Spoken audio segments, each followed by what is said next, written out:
2010ஆம் ஆண்டு. அப்போது திமுக ஆளுங்கட்சி, அம்மா அவர்கள் எதிர்க்கட்சி. ஒரு பெரிய மிரட்டல் விடுத்து அம்மா அவர்களுக்கு எதிராக மதுரை மாவட்டத்தில் பல இடங்களில் போஸ்டர் ஒட்டியிருந்தார்கள்.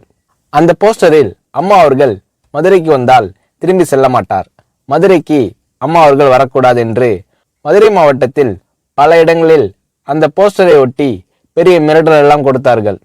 அதேபோல் ஜெயா டிவிக்கும் மிரட்டல் தொலைபேசிகள், மிரட்டல் கடிதங்கள் வந்து கொண்டிருந்தது. ஜெயா டிவியின் செய்தி பிரிவினர் இந்த மிரட்டல்களை பற்றியெல்லாம் தியாகத்தலைவி சின்னம்மா அவர்களிடம் சொல்லி அம்மா அவர்களின் கவனத்திற்கு கொண்டு சென்றார்கள்.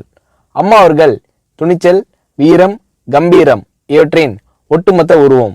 அதனால் புரட்சி தலைவி அம்மா அவர்கள், நான் மதுரைக்கு போய் தீருவேன், பொதுக்கூட்டத்தில் பேசியே தீருவேன், எது நடந்தாலும் எதிர்கொள்கிறேன் என்று சொல்கிறார்கள்.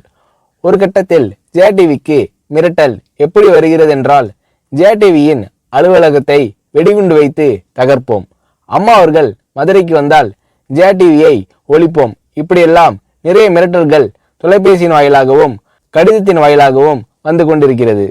இந்த மிரட்டல்களை எல்லாம் கடந்து அம்மா அவர்கள் மதுரைக்கு சென்று பிரம்மாண்டமான பொதுக்கூட்டத்தில் லட்சக்கணக்கான மக்கள் மத்தியில் எழுச்சி உரையாற்றும் போது, ஒரு எதிர்க்கட்சியின் தலைவி என்ற முறையில் என்னை நீங்கள் மிரட்டுங்கள், ஒரு எதிர்க்கட்சியினை நான் நடத்துகிறேன் என்பதற்காக கழகத்தை மிரட்டுங்கள், ஜெயா டிவியை எதற்காக மிரட்டுகிறீர்கள், ஜெயா டிவியின் அலுவலகத்தை நீங்கள் தகர்ப்பீர்களா, ஜெயா டிவியை நீங்கள் ஒழித்து கட்டிவிடுவீர்களா, பார்க்கலாமா, ஜெயா டிவியை ஒழித்து கட்டிவிட்டால் என்னுடைய அரசியல் குரலை ஒழித்து விடலாம் என்று கனவு காணுகிறீர்களா?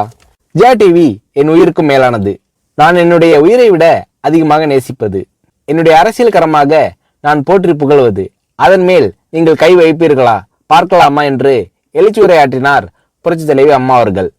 இப்படியெல்லாம் அம்மா அவர்களின் அன்புக்கும் மரியாதைக்கும் பாத்திரமாக ஜெயா டிவி இருந்தது.